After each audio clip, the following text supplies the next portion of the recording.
telat, langsung gabung aja, terus nanti isi di kolom chat sebagai absen daftar hadir di Zoom kali ini ya. Assalamualaikum warahmatullahi wabarakatuh. Ya, selamat bergabung anak-anak di Zoom TIK kelas 7C. Hari ini adalah pertemuan yang ke berapa ya? Yang ketiga ya. Yang sekarang pertemuan yang ketiga nih di Zoom juga, dalam rangka meneruskan atau melanjutkan materi yang kemarin, yaitu pemrograman visual sederhana. Ya, kemarin kita sudah bahas algoritma. Nah, yang kedua adalah flowchart. Assalamualaikum. Ya, waalaikumsalam. Lanjut, Pak. Silakan Bapak. Lanjut. Ya, yang kedua flowchart ya. Tadi juga saya sudah share di grup. Sekarang kita mulai dengan membaca basmalah bersama-sama ya. Bismillahirrahmanirrahim. Mana suaranya? Segera kita mulai. Tadi saya sudah sempat mencoba share file, share presentasi, nanti itu yang akan dijelaskan. Tapi sebelum kita mulai, saya ingin tanya dulu nih ke kalian, selama pertemuan 3 minggu ini pertemuan yang ketiga, bagaimana keadaan kalian semua? Sehat-sehat kan ya? Sehat semua ya? Mudah-mudahan semuanya sehat, tidak kurang satu apapun. Biar kami bisa mengikuti pelajaran-pelajaran yang lainnya dengan guru-guru yang lainnya ya. Baik, yang berikutnya materi yang kedua yaitu tentang flowchart ya. Tentang flowchart kamu bisa lihat tampilannya di slide. Flowchart bagian B. Flowchart yaitu flowchart itu adalah sebuah alat grafis ya. Flowchart itu sebuah alat grafis yang menjelaskan cara menyelesaikan masalah penanganan informasi. Nah, kalau kemarin di algoritma kita membahas algoritma itu juga sama untuk menangani permasalahan yang ada. Cuma yang kemarin itu dengan langkah-langkah tekstual ya, langkah-langkah tekstual yang kita susun secara sistematis. Nah, sekarang kita menyelesaikan hal itu dengan flowchart grafis ya, dengan gambar-gambar gitu ya. Nah, apa yang berikutnya tentang flowchart? Flowchart itu merupakan sebuah diagram. Jadi berbentuk diagram yang terdiri dari bentuknya itu ada bentuk kotak, ada bentuk wajik, ada bentuk oval nanti ya, ada bentuk segitiga dan lain sebagainya. Mungkin kalau dalam istilah matematik itu kamu udah nggak asing dengan gambar-gambar itu ya. Dan memang flowchart itu sebagian atau algoritma itu juga terbagian daripada bagian-bagian ilmu matematik ya. Makanya ada segi 4, ada segitiga dan lain sebagainya. Nah, berikut yang harus kita ketahui yaitu yang pertama dari flowchart itu adalah sistemnya. Sistemnya ya, Nana, kedengaran nggak suara saya? Tes, kedengaran ya? Siapa yang bisa dengar? Dijawab. Takutnya nanti saya ngomong kamu nggak dengar. Ya, kedengaran ya? Ya. Pertama dari flowchart itu adalah sistemnya. Sistem flowchart itu yang harus kamu ketahui. Pengertiannya dulu ya. Bagan. Sistem flowchart itu adalah bagan yang memperlihatkan urutan prosedur. Yang memperlihatkan urutan prosedur dan proses dari beberapa file dalam media tertentu. Nah, di sini ada file. Jadi masalah yang diatasi dalam flowchart ini bukan masalah pribadi ya, bukan masalah keluarga, tapi adalah masalah pendidikan atau pengajaran atau yang berkaitan dengan dunia komputer ya, dunia teknologi atau TIK. Jadi masalahnya masalah komputerisasi, bukan masalah yang lain yang diatasi dengan flowchart ini ya. Yang berikut programnya. Sekarang programnya ya, program flowchart yaitu apa sih yang dimaksud dengan program flowchart? Yaitu urutan instruksi yang digambarkan dengan simbol-simbol tertentu. Simbolnya tadi ada segitiga, ingat ya. Terus ada segi 4, ada persegi panjang dan seterusnya. Kemudian program flowchart itu terdiri dari dua bagian. Yang pertama, conceptual flowchart, konsep ya. Konsep flowchart yaitu menggambarkan alur pemecahan. Maaf saya agak terburu-buru. menggambarkan alur pemecahan masalah secara global, jadi secara umumnya. Nah, nanti yang kedua yaitu detail flowchart, yaitu menggambarkan alur pemecahan masalah secara rinci. Jadi yang pertama tadi global dulu, dipecahkan masalahnya dengan simbol-simbol atau gambar-gambar grafis, dan yang kedua secara rinci. Bagaimana proses penyelesaian masalah dengan kondisi konseptual dan detail, nanti berikutnya akan ada penjelasan ya setelah ini. Nah, ini dia nih, ini ya. Pertama itu konseptual flowchart. Langkah-langkahnya seperti apa sih? Kita lihat contoh permasalahan dari konsep. Kita bentuk konsep dulu ya. Pertama kita mulai dengan star. Nah, star ini kamu perhatikan gambarnya. Ini bukan sembarang gambar. Kalau di flowchart itu bukan sembarang gambar ya. Kamu lihat nih, di sini 4 persegi panjang tapi agak lonjong, agak oval gitu ya. Cuman 4 persegi panjang. Ini tandanya akses untuk memulai kegiatan. Ya, itu konsep, membuat konsep dulu. Yang kedua, alurnya input.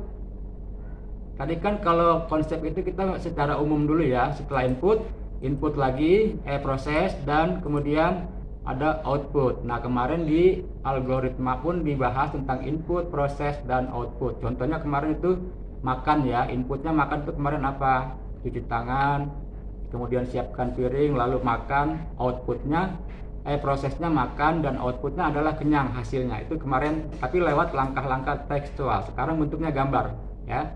Output, kemudian N, selesai. Berarti ya, kalau kita sudah menghasilkan masalah tersebut, sudah kita hasilkan programnya, langkah-langkahnya melalui gambar-gambar, maka kita akhiri dengan tombol N. Dan tombol N dengan tombol start itu hampir sama.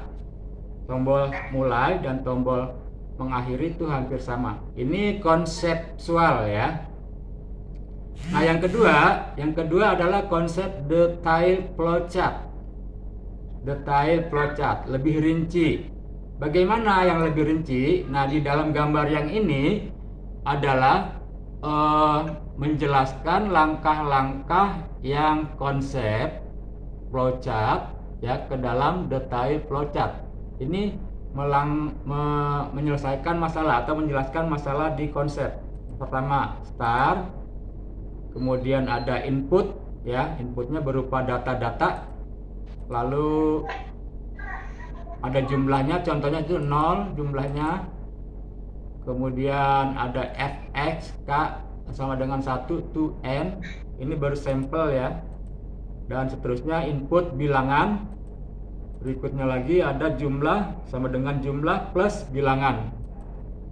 Yang berikut next, berarti berikutnya ya, tombol ini menerjemahkan tombol yang ini nih, next. Selalu bisa kita ulang kalau misalkan hasilnya tadi itu nggak berhasil atau kurang lengkap, kita bisa ulang kembali ke fx ya, ke fx.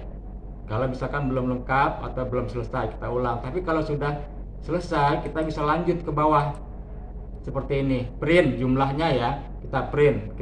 Kalau tadi udah betul semua, kita print ya. Kemudian berarti kalau sudah kita print, kita sudah membuahkan hasil ya, sudah membuahkan hasil. Dan berarti di situ ada tombol N sama tombol start tadi sama, dan itu adalah harus seperti itu lambangnya. Kalau kita akan mulai dan akan mengakhiri, lambangnya seperti itu simbolnya ya, agak persegi panjang tapi agak oval.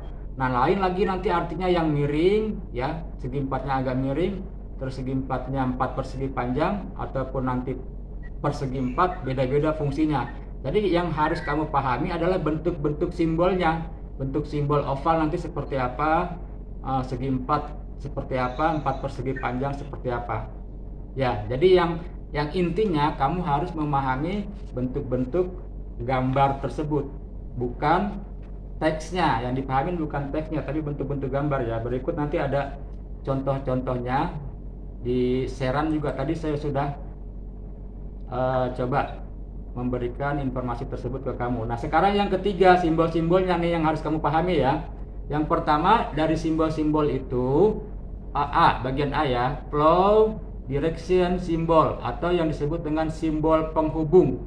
Simbol penghubung itu yang menghubungkan ya, artinya simbol-simbol itu menghubungkan dari langkah yang pertama ke langkah yang kedua ataupun ke langkah yang ketiga dan seterusnya. Nah, di situ beda fungsi. Walaupun sama-sama penghubung tapi fungsinya berbeda. Contoh yang pertama, garis tanda panah raw ya. Tanda panah ke atas, ke bawah, ke kanan dan ke kiri itu artinya simbol arus atau flow, yaitu menyatakan jalannya arus suatu proses. Tadi ada di contoh slide ya, arah panah ke bawah, ke bawah, ke bawah, berarti itu sedang berproses, menunjukkan dia sedang berproses melalui urutan-urutannya. Itu tanda panah. Terus yang simbolnya seperti simbol communication ya. Communication simbolnya seperti apa? Kamu lihat, ada yang mengenal simbol itu enggak? Itu kayaknya simbol-simbol tersebut sering kamu dapati di rumah, di jalan, di pelang-pelang jalan, mungkin kamu sering lihat simbol itu. Untuk apa? Ada yang tahu? Pernah lihat simbol itu? Ada di mana? Ada di mana? Sebelum saya jelaskan, itu merupakan simbol yang sering kamu lihat di meteran listrik. Betul apa benar? Pernah nggak ngeliat meteran listrik? Nggak pernah ya? Kamu nggak pernah ngisi token ya? Ada yang pernah ngeliat? Ya, simbol itu merupakan simbol communication link, yaitu menyatakan transmisi data dari lokasi ke lokasi yang lain. Makanya PLN itu lambangnya seperti itu, seperti kilat gitu ya, karena dia menyatakan transmisinya, menyalurkan tegangan listrik itu dari lokasi yang satu ke lokasi yang lain, dari kota yang satu ke lokasi yang lain, dari desa yang satu ke desa yang lain. Nah, makanya lambangnya seperti itu, seperti kilat itu ya. Sekali lagi harap dipahami lambang-lambang tadi fungsinya ya. Ini sesama simbol penghubung tapi beda-beda menghubungkannya apa, seperti apa. Terus yang lambangnya oval. Untuk apa lambang penghubung bentuk oval? Yaitu namanya adalah simbol konektor, yaitu berfungsi menyatakan sambungan dari proses ke proses yang lainnya dalam halaman yang sama. Dalam halaman yang sama ya, permasalahannya masih sama dan tempatnya masih sama. Itu lambangnya seperti itu. Nanti pun ada contohnya di belakang. Kemudian yang terakhir, simbol offline konektor. Simbol offline konektor artinya simbol yang mengkoneksikan secara offline. Artinya menyatakan sambungan dari proses ke proses yang lainnya dalam halaman yang berbeda. Nah, itu bedanya.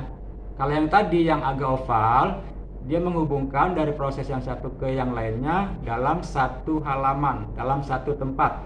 Nah, yang seperti ini nih ya, agak sedikit runcing ke bawah seperti tanda panah tapi agak runcing ke bawah. Itu dalam keadaan offline ya, tapi maksudnya di sini adalah halamannya berbeda. Halaman yang dijelaskan adalah berbeda dari halaman 1 ke halaman 2 atau halaman berikut. Ya. Paham? Kok cuma sedikit nih yang muncul, pada kemana nih? Di bawah nggak pada muncul. Oh, ini ada siapa ini? Putri Ayu. Terus yang bawah ini siapa nih namanya? Raisya Ramadan ya. Ya, saya lanjut ya. Nanti kalau ada yang kurang paham boleh ditanyakan. Saya lanjut dulu materinya biar tuntas dulu ya. Nah, yang berikut, simbol-simbol yang berikut adalah ini nih. Banyak sekali, tapi kamu perhatikan aja simbol yang berwarna hijau yang sudah saya tandain ya. Itu 4 persegi panjang. Ini pada ada yang masuk nih, Diwa Alvaris ya, baru masuk. Selamat gabung Diwa. Bagian B, processing simbol, yaitu simbol proses. Nah, di sini pun beda-beda nih. Ada yang 4 persegi panjang, ada yang wajik kayak wajik, ada yang persegi panjang tapi agak oval yang tadi ya, yang tadi sudah dicontohkan di star dan N. Terus ada persegi panjang tapi tidak lancip, tidak tajam ya. Kalau yang pertama itu agak runcing, sudutnya agak tajam. Nah, tapi kalau yang kedua ini persegi panjangnya agak tumpul. Ya, agak tumpul, bedakan tuh ya. Itu artinya Yang pertama ya, simbol proses menyatakan suatu tindakan atau proses yang dilakukan oleh komputer. Jadi ini semuanya berkaitan dengan masalah-masalah komputerisasi. Terus yang seperti wajib menunjukkan suatu kondisi tertentu yang akan menghasilkan, Jadi seperti proses, tapi dia sudah detik-detik mau menghasilkan, proses utamanya ya, menghasilkan, dan kemungkinan jawabannya iya atau tidak. Dari hasil yang diproses oleh gambar itu, hasilnya ada dua. Kemarin kan dalam algoritma itu cuma membuahkan ada dua hasil ya, benar atau salah. Kalau nggak benar ya salah, kalau nggak salah ya benar, gitu kan ya. Cuma ada dua pilihan ya, nggak ada pilihan lain. Terus yang persegi panjang tapi agak oval, namanya simbol berterminal, simbol terminal. Tadi udah contohnya dalam materi, yaitu menyatakan permulaan ya, permulaan atau akhir dari suatu program. Dan yang terakhir persegi panjang tapi tidak lancip, ujung-ujungnya sudut-sudutnya agak sedikit apa ya itu ya, pokoknya nggak lancip ya. Simbol keying, simbol keying operation. Simbol key, pernah dengar kata-kata key nggak? Touch atau tombol keyboard ya kalau angka atau huruf key itu ya. Simbol keying operation artinya menyatakan segala jenis operasi yang diproses dengan menggunakan suatu mesin yang mempunyai keyboard. Tuh kan keyboard ya, mempunyai keyboard. Jadi itu langkah-langkah pengetikan input data, teks atau angka. Itu ya. Yang berikutnya langsung aja, yang lain-lain yang tidak diberi warna kamu pahamin lagi nanti dari materi yang sudah ada. Saya lanjut ke bagian C, yaitu input output, simbol-simbol input dan output. Sampelnya di sini cuma satu, yaitu seperti ini apa ya, potongan uli ya. Potongan uli, apa artinya simbol tersebut? Simbol itu adalah input atau output. Masih ingat nggak input itu artinya apa, output apa? Input itu memasukkan, proses memasukkan, output itu proses hasil. Seperti yang kemarin kita bahas di makan, langkah-langkah makan ya. Yang berikutnya contoh 3 nih, kamu lihat contoh 3. Contoh 3 itu algoritma langkah-langkah menelpon seorang kawan melalui telepon umum yang menggunakan koin. Ada berapa langkah-langkahnya? Contohnya 1, mencari telepon umumnya dulu. 2, menyiapkan uang koin. 3, menyiapkan nomor teman. 4, angkat gagang telepon sampai dengan di 13. Jika dilanjutkan, masukkan uang koin lagi. Nah, 14 terakhir, kembalikan gagang telepon ke tempatnya jika sudah selesai. Nah, di situ ada poin terpenting, yaitu bertanya di poin nomor 10, bertanya untuk memastikan kita itu menelpon orang yang betul atau yang salah. Tadi simbolnya apa, betul atau salah, itu proses. Kayak wajik ya, potongan wajik ya. Nah, berarti di situ nanti kamu membuat gambarnya seperti itu kalau sedang proses. Nanti ada gambar yang lebih jelas lagi. Ini terlalu panjang ya, nanti ada gambar simple. Nanti ada gambar simpelnya. Yang berikut, contoh 3 ini kan contoh 3 itu kan bentuknya algoritma ya, langkah-langkah dengan teks tapi dijelaskan dengan simbol flowchart. Di contoh keempat, simbol flowchart tuh ya. Nah, ini adalah menerjemahkan simbol-simbol yang tadi, langkah-langkah yang tadi ada di algoritma. Lihat, perhatikan di situ ada angka 1. Angka 1 ada paling bawah, angka 1 lagi ada paling atas. Terus ada tombol start, di bawahnya sebelah kanan ada finish. Gambar-gambar itu kamu perhatikan ya, sesuai dengan fungsi-fungsinya. Nah, di sini kenapa ada 2 bagian? Tadi kan kita di sini ada input ya. Ini berarti yang pertama nih, start dan sampai dengan angka 1 ini merupakan input awal dari permulaan persiapan untuk melakukan penyelesaian masalah. Kemudian tadi kan simbol ini yang oval itu kan dia melanjutkan dari langkah pertama ke langkah yang kedua tapi dalam satu halaman ya. Makanya di sini di bawahnya sudah berakhir langkah-langkah persiapan, dilanjutkan dengan langkah-langkah proses di atas. Dan lihat gambar simbol wajibnya. Nah, prosesnya ada di sini nih. Prosesnya ada di sini. Kalau di sini melakukan proses, berarti gambarnya jangan segi 4 lagi, jangan oval lagi, ya, jangan lingkaran lagi, tapi harus berbentuk wajik seperti ini. Ini merupakan simbol sedang berproses. Nah, nanti di sebelah kanan itu ada dua pilihan dari proses tadi itu, ada dua pilihan ya. Kalau tidak betul ya salah, kalau tidak salah ya betul. Ada dua pilihan. Jika salah, maka di situ harus ada pengulangan atau mengulang kembali. Atau kalau kurang tepat tadi mengulang kembali. Nah, kalau dalam tadi telepon contohnya, jika itu ternyata orangnya yang kita hubungi salah, berarti kita harus memohon maaf. Maaf ya, salah sambung seperti itu. Tapi kalau itu betul ternyata teman kamu ya, nah kamu bisa lanjutkan berbicara, menanyakan sesuatu yang kamu harapkan informasi dari dia, dan setelah itu selesai kamu memberi salam atau memberi apa ya, salam penutup ya, memberi salam penutup dan letakkan lagi gagang teleponnya di tempatnya, lalu finish, selesai. Berarti kegiatan kamu itu ada dua langkah, ada langkah input, rencana, awal-awal itu isinya antara lain seperti itu tuh ya, kamu baca sendiri nanti. Terus dilanjutkan dengan proses yang kedua, yaitu ini lambangnya nih, melanjutkan berarti ya. Kalau yang lambang ovalnya ada angka 1, berarti dia melanjutkan dari lambang oval yang pertama langkah tadi. Gitu ya. Ya, nanti kamu pahami lagi. Nah, sekarang contoh yang praktis nih. Contoh yang praktis dalam kehidupan kamu sehari-hari nih ya. Ini perhatikan, mudah-mudahan dengan contoh yang kedua kamu lebih paham nih. Mungkin tadi kamu agak bingung, selain teksnya agak buram, agak halus, kecil, terlalu banyak juga ya. Sekarang mudah-mudahan paham nih. Contoh 3A yaitu menjelaskan dari contoh yang 3 tadi. Contoh 4A menjelaskan lebih rinci dari contoh yang 4 tadi ya. Saya ambil sampel dalam kehidupan sehari-hari.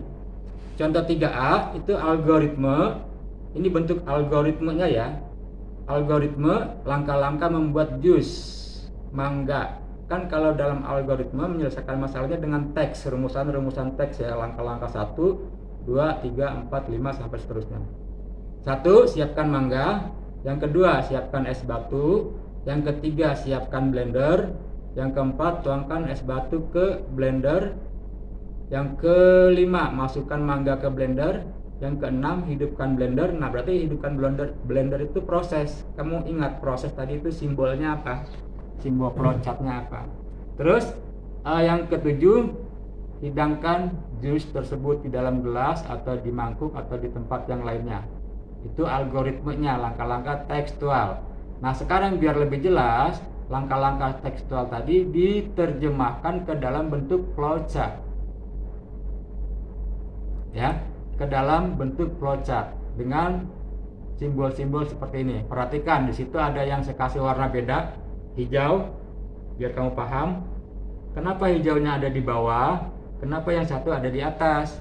Hijau di bawah berarti langkah-langkah persiapan ya. Contohnya persiapan itu kan kita mulai dari simbol flowchart yang pertama, yaitu persegi panjang tapi tidak lancip, tidak tajam.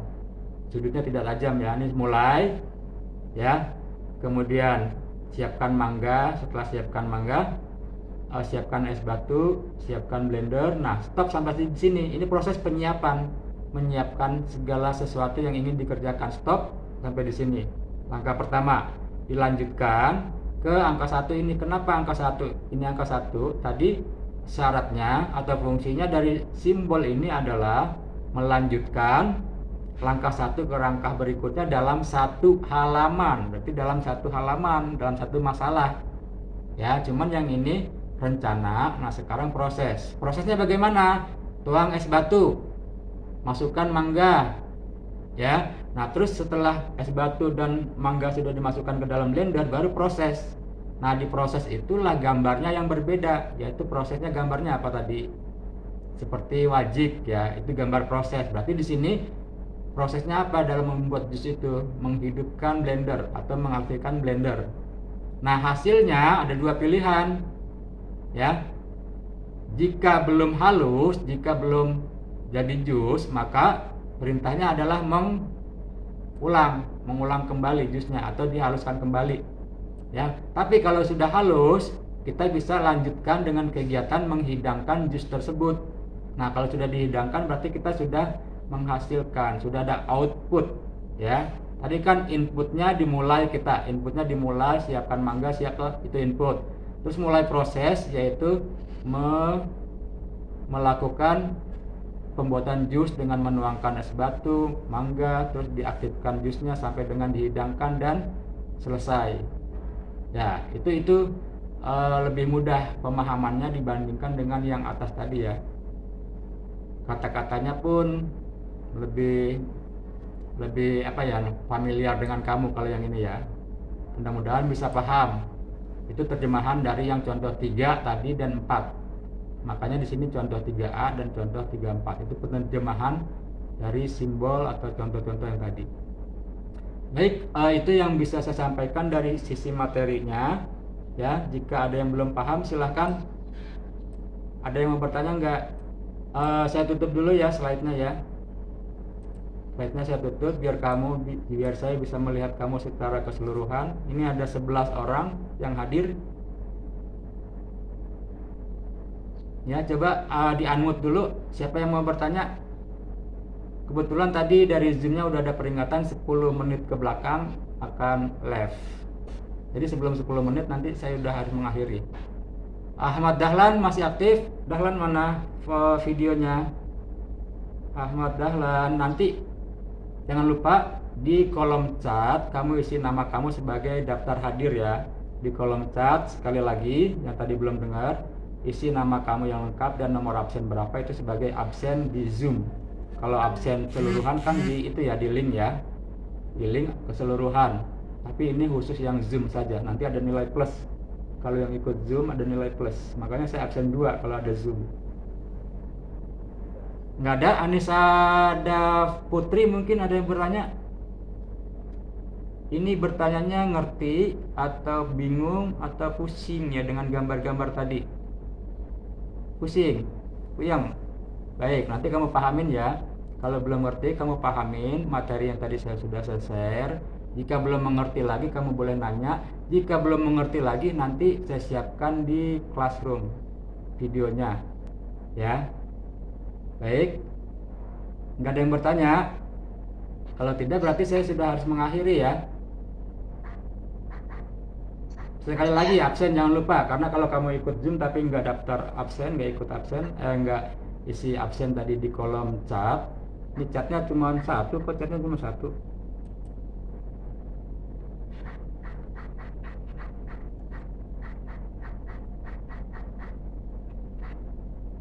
Nggak ada yang mau bertanya? Nggak ada ya? Oh, ini chatnya ada di sini nih. Ada Putri Zata, sudah Anissa Putri sampai dengan seterusnya. Oh, ada di rekamannya nanti ya. Ya. Kalau nggak ada, baik. Terima kasih atas perhatian kamu semua. Terima kasih atas join kamu semua di Zoom materi yang kedua, bagian kedua ya. Semoga kamu bisa paham semua. Terima kasih sekali lagi. Sehat selalu ya, jaga kondisi kamu masing-masing di rumah. Terima kasih. Assalamualaikum warahmatullahi wabarakatuh.